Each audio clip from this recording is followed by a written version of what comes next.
Bienvenidas y bienvenidos a todos. Vamos a empezar con la primera mesa de... Uy, qué serio estoy hablando, ¿no? ¿Se oye bien? Perfecto. Vale, pues la primera de nuestras presentaciones pues la va a hacer Jorge Delgado, que se va a presentar a sí mismo. Así que tienes el micro, Jorge. Muchas gracias. Hola a todos, soy Jorge. No, aquí me pongo bien el micro. Estoy muy nervioso, pero voy a intentar hacer lo mejor posible. Yo soy, lo único que puedo decir, que soy de la Universidad de Granada, que soy uno de los pesadores de psicotuites con filosofía de la mente, filosofía de la ciencia constantemente, y hoy vengo a repetir mi monotema. Así que muchas gracias. Pues bueno, ¿de qué voy a hablar? Voy a hablar de la presencia de la mente dentro del conductismo y otros debates dentro de la filosofía pues, actual. Creo que la charla no va a ir por el lado que os podríais esperar, así que lo siento por el clickbait, pero lo habéis conmigo. Vale. Bueno, pues lo primero que quiero empezar es con un par de definiciones para tener claro de qué estamos hablando, porque si no, aquí no aterrizamos en ningún momento. Definir conductismo, para empezar, es una cosa súper difícil, así que nos vamos a quedar en cosas abstractas, sencillas, que podemos utilizar para las charlas en general. Lo que podríamos decir es que el conductismo es una perspectiva de la psicología que estudia la conducta y se niega al uso de la dimensión mental o los conceptos mentales. Esto hay como formas distintas, típicas, en las que lo podemos encontrar, de gente que diciendo, no hablo de términos mentales porque no tengo ni idea de lo que es un término mental, o que los términos mentales hablan de cosas neurocientíficas, pero eso no es el nivel psicológico, entonces no explica cómo yo quiero, por tanto yo soy conductista. O que hay una confusión entre lo que describe y las causas. O sea, hay una confusión entre que esto es una conducta y tú crees que hay una causa dentro del cerebro de la conducta y eso está muy mal. Vale. Y por el otro lado, la cognición, los términos cognitivos, que son percepción, discriminación, memoria, atención, etc., se podemos estar de acuerdo que de alguna forma u otra, sea lo que sean, nacieron o se defiende que nacieron para suplir una necesidad que había dentro de la psicología, que un hueco que dejaba el conductismo al intentar explicar la mentalidad. Cuando quitamos los términos como conciencia, introspección y demás, ¿no? Pues se quedó un hueco y los términos cognitivos se metieron para rellenarlo. Ok.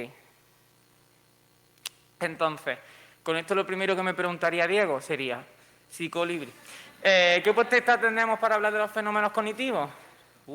Vale, hemos vuelto. Vale, pues obviamente la potestad que tengamos de los fenómenos cognitivos va a depender de lo que entendamos por fenómenos mentales y va a depender de qué cosas supuestamente le falta al conductismo y demás. Una cosa importante es que muchas posturas dentro de la filosofía que tiene que ver con lo cognitivo hablan de que esos términos, aunque al principio no se sepa muy bien qué son, vamos a ir descubriéndolos poco a poco. La ciencia va a ser creativa y va a poder llegar a encontrar el lugar de los conceptos. O sea, podemos empezar con la atención sin saber lo que es y al final pues descubriremos el mecanismo exacto que es la atención y tal. Vale. Pues vamos a intentar describir un poquito qué es eso de lo mental, o por lo menos qué tienen en común todas las posturas de lo mental. Lo primero es que lo mental, por fuerza, va a tener que ver con lo que intuitivamente es mental, ¿vale? Con lo que en el día a día, coloquialmente, son términos mentales. Y en general dentro de la psicología, en muchísimos textos, al final siempre te encuentras una idea hacia que lo psicológico tiene que ver con la adaptación, no en el sentido de supervivencia, sino de funcionamiento óptimo de un ser vivo que es capaz de adaptarse al medio, de sacar el mejor provecho de lo que tiene alrededor y demás.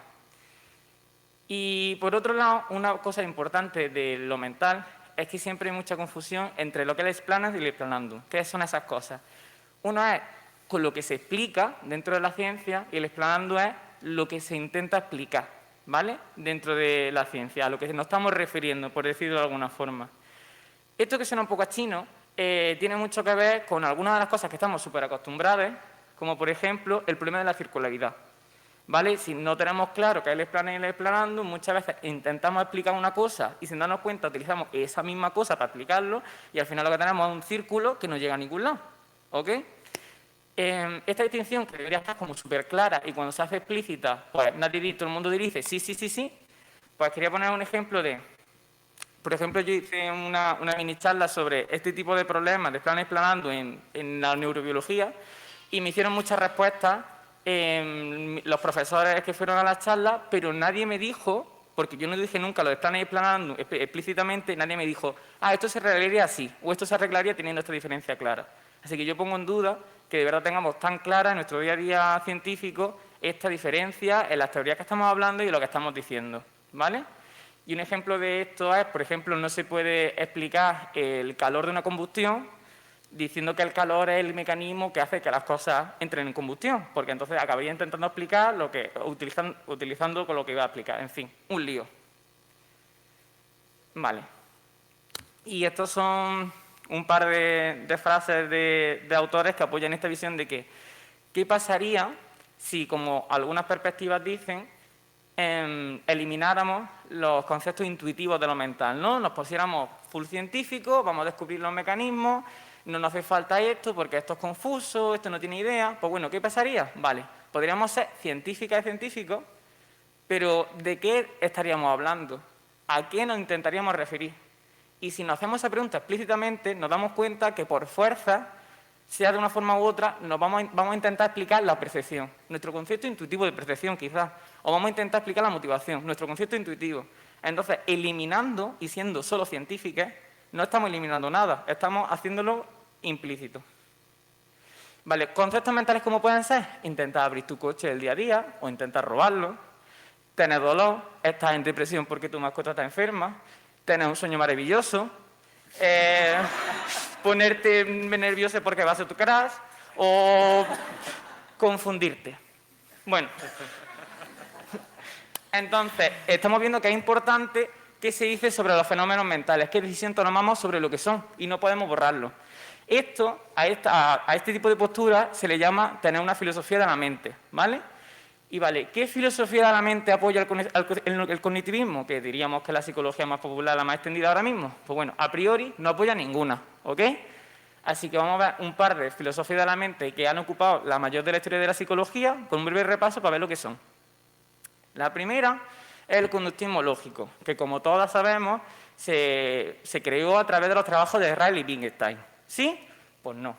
Esto es totalmente un mito, aunque sí hay gente que tomó estos trabajos como influencia. Sinceramente, la mayoría de la gente ahora mismo, esas influencias fueron pues, interpretaciones incorrectas de los trabajos de estas dos personas, ¿ok? Pero entonces, con lo que sí es el conductismo lógico, se podría resumir en que los fenómenos mentales se pueden describir como conductas y tendencias, disposiciones, también se podría escuchar, y que no podríamos cambiar el término de lo que son los conceptos psicológicos. Si, por ejemplo, un concepto psicológico se refiere a conducta, si lo cambiamos, lo convertimos en un mecanismo cerebral, vamos a llegar a terrenos ilógicos y nos vamos a perder y eso no está bien. Eso sería el resumen de lo que es el conductismo lógico, ¿vale? Un resumen muy resumido, si alguien me va a matar si sabe de estos temas, pero que se entienda que es la charla. Vale. Y la filosofía de la mente, que vino más o menos a derrocar al conductismo lógico porque por muchos motivos se vio que no terminaba de funcionar, sobre todo por un problema que se llama el retorno de lo mental, que es cuando intentábamos describir algo con conducta, necesitábamos añadir otra palabra mental para describirla. Y entonces siempre entraba lo mental dentro de la definición de lo mental y nunca se podía ir. Vale, pues el funcionalismo es muy parecido, pero en vez de referirse a esas tendencias, a esas conductas, se referiría a las relaciones que hay entre los inputs, los outputs y los estados mentales, que serían esas cosas físicas que realizan la relación entre esas mismas. O sea, no hay ningún compromiso a que sea físico o que sea espiritual ni nada, aunque la mayoría de los funcionalistas son fisicalistas, entre comillas, pero eso es simplemente la relación entre lo que recibo, cómo eso se relaciona. Por ejemplo, si yo tengo depresión, es más probable que sienta una sensación de tristeza, ¿no? Pues esa sería una relación entre estados mentales, en este modelo, y luego con lo que hago. Se parece mucho, pero al definiéndolo así, el problema del retorno de lo mental se va, porque la relación queda estructurada dentro. Por resumir mucho, el funcionalismo lo empezó una persona que se llama Hilary Putnam, y se podría decir que lo acabó una persona que se llama Hilary Putnam. Y básicamente lo que demostró es que toda esta cosa de los estados mentales internos, cómo se relacionan, porque si lo tomas en serio y a pecho, pues acaba haciendo un poco de lío y básicamente podríamos poner cualquier tipo de relación dentro. Entonces, si entre la I y la O hay cualquier cosa, lo único que hay es la I y la O. Y esa defensa es la que haría el conductismo lógico. Bueno. Entonces, podríamos quedarnos un rato muy largo, solo quiero introducir un poco a estas cosas de la filosofía de la mente, diciendo quién lleva la razón. Pero no es mi idea principal de la charla, porque creo que lo que la mayoría de psicólogos me dirían, y lo que algunos me han dicho es, pero bueno, aquí a mí que me importa si el conductismo lógico lleva la razón y los términos mentales son esa disposición, esas tendencias, porque a mí lo que me importa son los mecanismos. Si quiero explicar científicamente algo, pues tenéis que explicar cómo esta regularidad que ocurre funciona en la vida real. Entonces, de esa forma, pues si los términos mentales son esas tendencias o los términos mentales son esos mecanismos internos, me da lo mismo, porque al final lo que voy a estudiar son los mecanismos. ¡Ah! Han ganado los cognitivos y ya no hay nada que hacer, los computacionalistas al poder. Bueno, ¿qué le respondería, creo yo, en mi imaginación, un conductista estándar? Pues creo que le diría, no. Pero nosotros aceptamos que están esos mecanismos, que están esas cosas dentro, pero además añadimos y describimos y clasificamos esas tendencias que hay fuera, vamos a decir, por decir algo sencillo, el condicionamiento operante, esas regularidades externas a los mecanismos internos que harían que no solo aceptemos los mecanismos, sino que encima cogemos todos los demás. Así que tenemos lo tuyo, ontológicamente hablando, y encima tenemos algo que vosotros no tenéis, que es el nivel psicológico. Oh, el computacionalista no sabe cómo salir de ahí. Vale, pues si hay alguna o algún conductista que está de acuerdo con esta respuesta, más o menos, le debo decir que ha caído en mi trampa, ¿vale? Ha caído en la trampa de la psicología. ¿Por qué? Porque voy a poner un breve ejemplo de una historia que me pasó con Juana, que nos colamos en una clase de filosofía en la UGR, y puso un ejemplo el profesor de filosofía de la mente. Y dijo, bueno, pues es que hay una corriente que defiende el conductismo lógico, que lo que hace que un payaso sea gracioso es que haya hecho a los demás reír y cómo ha hecho el chiste y no sé qué. Y lo que diría un cognitivo, por decirlo así, es que ha habido un proceso interno, que hay un rasgo interno de graciosidad o de gracia, que es lo que le ha hecho hacer el chiste. Y esas dos posturas son incompatibles. Y rápidamente Juana y yo nos miramos y dijimos, no son incompatibles. Puedes perfectamente hablar de lo que le hace gracioso y luego cómo ha funcionado lo gracioso. Vale, pues justamente esta es la diferencia que estamos hablando ahora y claramente no son cosas distintas, son ontológicamente, por decirlo así, la misma.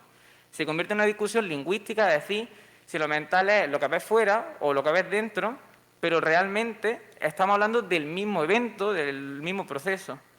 Por tanto, no queda tan claro que haya ganado nadie el argumento y no que estemos hablando de la misma cosa. Vale. Entonces, si esto nos deja tan claro en qué nos hace distintos, pues vamos a ver otras diferencias entre lo cognitivo y lo conductual. Vale, una es la causación, el modelo de causación. Yo quiero poner uno muy simple, muy rápido, creo que es muy básico, que es, habría algo, una causa, que una causa no es una cosa, es un evento, es algo que pasa, que afecta a un estado, una cosa que está de alguna forma, y produce un efecto, que es que esa cosa que está de alguna forma cambia. También se produce otro evento. Pues bueno, en este modelo de causación tampoco se vería muy claro si las relaciones funcionales y otro modelo de causalidad son incompatibles. La verdad es que si los metes aquí, los dos entran bastante bien. Otra cosa que son los niveles. De los niveles hasta aquí por psicotwitter. Distintos niveles de explicación. No me puedo meter porque es un tema complejo y largo, pero lo que sí puedo decir es que una cosa son las explicaciones y otra cosa es la ontología. ¿Qué son las explicaciones? Lo que utilizamos para responder una pregunta concreta científica, por decirlo así, y otra cosa son los niveles ontológicos, que son, en la postura que prefiero, pues tienen un orden, una jerarquía y son emergentistas, de lo más simple, se van formando cosas más complejas que no se pueden reducir a las más simples por sus propiedades nuevas. Vale, pues muchas veces cuando hablamos de diferencia entre niveles, hablamos de diferencia de niveles cuando estamos intentando explicar algo y por tanto no estamos hablando de diferencias ontológicas. Entonces, si sigue sin ver claro un problema, una incompatibilidad entre las dos cosas, parece que todo es lo mismo. Esto es raro. Y vale, esto es filosofía de la ciencia, 101. Si os gusta debatir más de estos temas, os gustaría más, pues por ahí se tira. Por otro lado, si la filosofía de la mente que hemos visto, conductismo lógico y funcionalismo no valen, ¿cuál solemos mantener? Pues normalmente nos tiramos a las teorías de la identidad, que es básicamente decir que las cosas mentales pues son al final cosas cerebrales y demás, ¿no? Aunque tienen propiedades emergentes. La de casos, es decimos que cada caso particular tiene una realidad biológica y de tipo sería que se podría clasificar una realidad biológica, por ejemplo, el núcleo accumbens que se active de no sé qué manera, es el miedo. Vale, entonces eso sería clasificar el tipo de miedo en una realidad biológica. Y de caso simplemente decir pues, que algo pasará en el cuerpo mientras que está pasando algo que yo llamo miedo. ¿Ok? Y resulta que tanto cognitivismo como conductismo parece que se acercan mucho cuando hablan de la ontología de lo mental a esto. Y por último, de las diferencias, se habla a veces, ya menos, pero más en filosofía de la mente, de cómo explica la conciencia, de cómo explica las cosas intencionales, que básicamente son deseos, creencias, y cómo explica los aspectos creativos de lo mental sin apelar al inconsciente. ¿Qué significa esto? Nos referimos a que en el día a día podemos atribuir conceptos mentales, deseos, cansancio, 1000 millones de cosas a otras personas sin ningún problema. Y entonces, cuando creamos teorías psicológicas que intentan evitar problemas como el retorno de lo mental, como la circularidad, acabamos con teorías que, si bien evitan esos problemas, empiezan a tener menos sentido y pueden explicar menos lo que es la intencionalidad y tienen menos sentido cuando intenta explicar cómo se diferencia la autodescripción de contenido, o sea, yo soy no sé qué versus lo que está pasando, sin hablar del inconsciente, porque el inconsciente no existía en la calle, o sea, no lo podemos utilizar porque no podemos verlo. Entonces, ¿cómo hablamos bien si no podemos hacer del inconsciente a los demás? ¿No? Esto tiene que ver con los lenguajes privados y demás. Vale. Ok. Vale. No sé si voy como una bala y me estoy colando en el tiempo, lo estoy haciendo muy rápido. Ok. Ok. Muy bonito de todo esto, pero ¿qué conclusiones se pueden sacar? Vale, pues en palabras de Fodor, ahí hizo una división, en vez de entre cognitivo y conductista, hizo entre racionalistas, que básicamente es gente que intenta estudiar lo psicológico de lo de dentro de uno mismo, que básicamente es por cómo hablo yo del deseo de un chocapí, si yo no puedo definir bien los chocapí de forma general. Tendría que definirlo desde lo que la persona entiende el chocapí. Y los naturalistas, que intentan relacionar la realidad, el chocapí que sea, definiéndolo de alguna forma, que es difícil, con el estado mental de la persona, con lo que hace. ¿Vale? Y esa pelea describe lo que yo llamo un círculo naturalista al final, porque todos los racionalistas también han intentado hablar de lo mental como procesos naturales, cerebrales y demás. Ya no estamos enfrentados. Realmente todos los psicólogos y psicólogas tendemos a esa versión naturalista, donde los procesos cerebrales existen, donde lo de dentro es una interpretación de lo de fuera, pero existe lo de fuera, se explica desde ahí. No existe ese problema, ¿vale? Realmente lo único que se sale de ese círculo típico es el comentario que decía antes sobre la intencionalidad y sobre cómo tratamos el concepto natural del lenguaje desde fuera. Entonces, ¿qué pasa? Pues básicamente que este tipo de discusión está fuera, está cancelada, ya no existe. Y seguimos hablando de ella como existiera, como si fueran dos bandos. ¿Ok? Quiero apuntar que siguen existiendo diferencias, sí, pero no dentro de esta división. Hay debates, pero no entre estos dos bandos. ¿Vale? Entonces, como conclusiones, resumiendo todo lo que hemos dicho en la charla. El conductismo está en contra de cierto significado de lo mental, vale, pero al final es una filosofía de la mente, porque intenta dar una ontología a lo que es lo mental. La filosofía de la mente se basa en parte en los significados coloquiales. Y aunque no está muy claro quién gana en este terreno, nos da igual, porque al final casi todos y todas intentamos defender una teoría de identidades de facto, aunque lo reconozcamos o no. Otras diferencias de las que solemos hablar en psicotwitter y en la facultad y demás no parecen ser tan claras o crear diferencias en dos bandos, así que la única conclusión que puedo sacar yo de esto y de lo que he leído hasta ahora es que el conductismo y el cognitivismo son al menos igual de mentalistas en el sentido de intentar naturalizar los fenómenos mentales, crear a través de procesos cerebrales y cosas que pasan fuera, y sus programas, sus intenciones o sus objetivos son totalmente compatibles como mínimo, porque quizás podrían ser asumibles el uno al otro, ¿vale? Y bueno, pues este es el contexto, lo discutimos en filosofía de la mente y en cosas de psicología teórica hasta ahora. Yo creo que si esto se estuviera claro y más explícito, habría muchos debates que cambiarían mucho su rumbo. Y me pregunto, ¿qué pasaría si más de mis amigos conductistas tuvieran estas cosas claras cuando hablan y vieran algún tipo de incoherencia? Me preguntaría, ¿qué pasaría si Skinner levantara la cabeza? Así que, muchas gracias.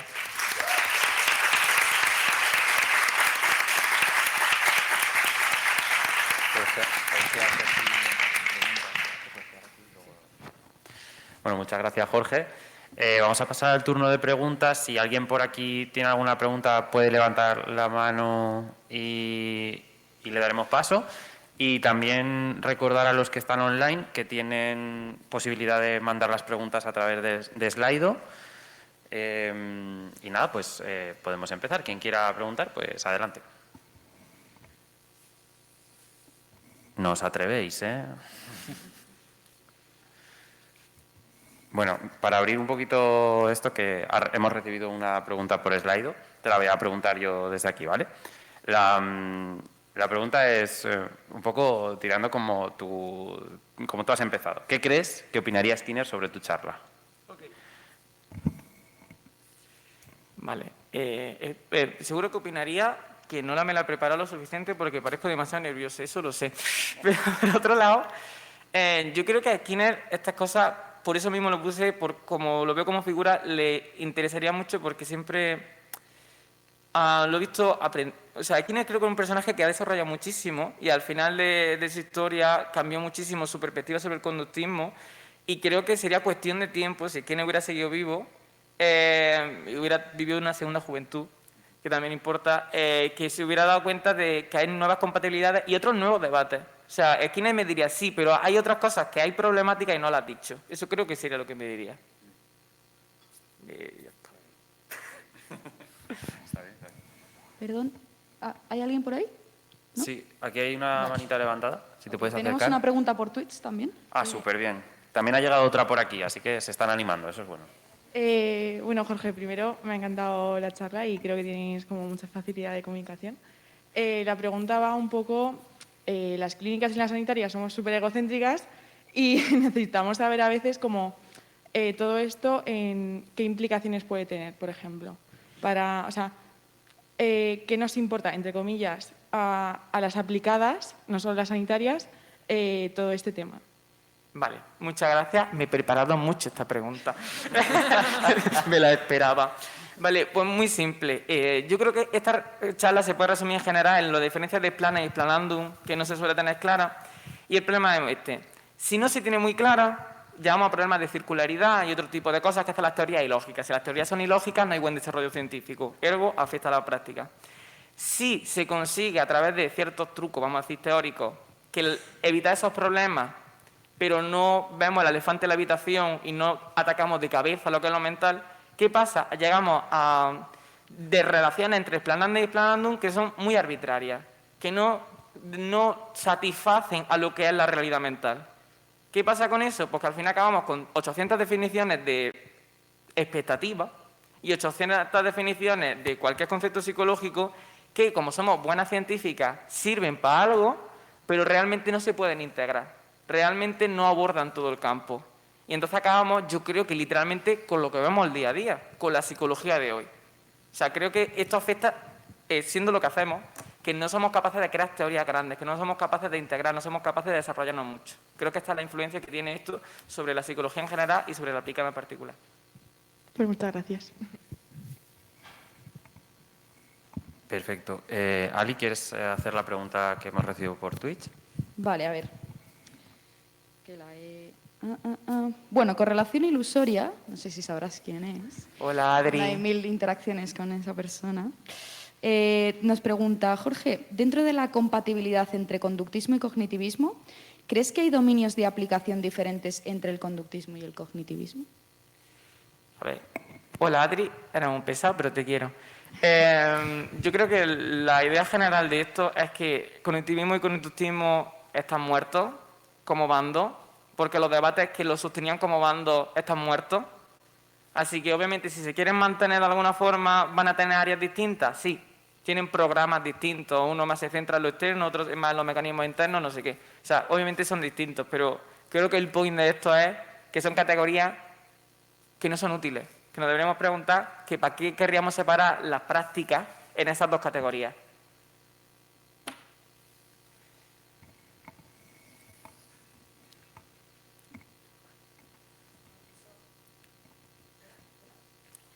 No te escuchamos, Ali.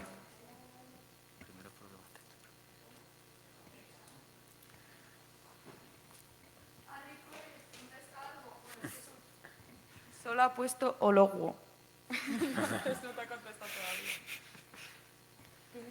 Sí, tengo otra pregunta por aquí. Vale, la pregunta es, ¿crees que hay una concepción ciertamente naif del conductismo entre incluso las personas que se definen como conductistas? A ver, naif sería decir muchísimo. Sí creo que hay un cacao enorme en definiciones del conductismo y sí creo que mucha gente que se define como conductista ahora no sería para nada lo que ya habríamos llamado conductista en filosofía hace 30 años, pero a lo mejor sí sería lo que es conductista hace 20 años. Entonces, sí creo que hay un lío de un par de narices y sí creo que hay mucho... Pues no, pues yo es que me intereso por esto, lo hago de esta manera y ya soy conductista. Y no es que está mal, cada uno que haga lo que quiera, pero sí es verdad que crea mucha confusión. O sea, yo la persona que lo ha dicho, yo creo que en general sí. Muchas gracias. Por aquí no tenemos... Perfecto. ¿Tenemos una pregunta por aquí, Ale? Ha levantado la mano. Vale, la última ya para pasar a la siguiente. Perfecto. Bueno, primero, bueno, no he entendido casi nada, pero eso implica que ha sido chulísima y que me va a hacer pensar un montón, así que muchísimas gracias. Y justamente por eso, porque me parece como un tema súper complicado, si no llevas mucho tiempo leyendo sobre ello, te quería preguntar si nos podrías recomendar alguna lectura o algo que a ti te haya movido mucho para poder adentrarnos un poquito en este tema. Vale, también había pensado en eso y a un honor responderte la última pregunta a ti. Si lo que queréis es entender más o menos la defensa de lo cognitivo dentro de la filosofía actualmente, hay una persona que se llama Stephen Stitch, que a mí me encanta. Muy difícil de leer al principio, pero se repite la idea y es bastante explicativo, ¿vale?